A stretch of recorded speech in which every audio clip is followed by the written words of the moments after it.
Hello， 大家好。我今日講嘅就係更新生活照。今日咧，我就去咗我哋嘅白色古鎮嘅一個近嘅 UTC， 一嚟都係好方便嘅一站式服務啊，可以更新你嘅 IC 啦，又可以更新你嘅 passport 啦，仲有咩借別借啦。今日咧兩樣嘢做晒咧，我就係花咗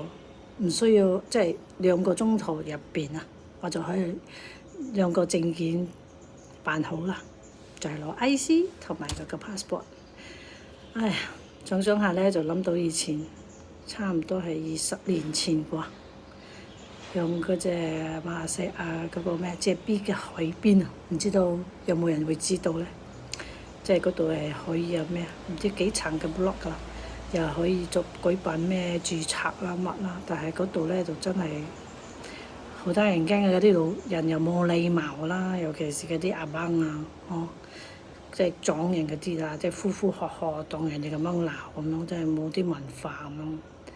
所以想到今日咧，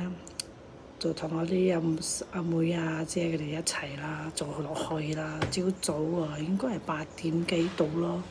等我8點半咁開始攞紅馬艇咧就做得嚟咧，就差唔多係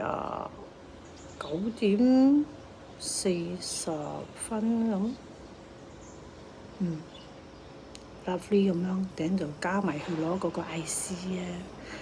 整咧停 IC 就比較慢啲，所以咧嗰度停長啲時間，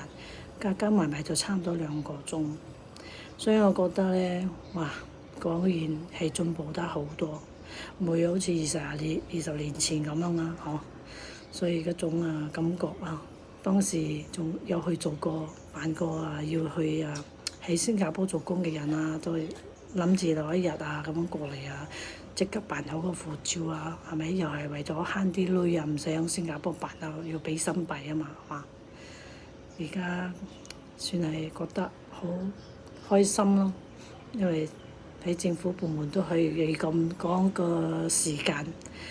可以辦得到自己要嘅嘢，又可以好舒服咁喺 aircon 入邊地點，又唔會熱有得坐，所以我哋馬來西亞算係希望越嚟越好，新嘅政府也好，總之有能力嘅嘢，政府能夠幫我哋人民爭取更多福利，為我哋國家越嚟越好，加油！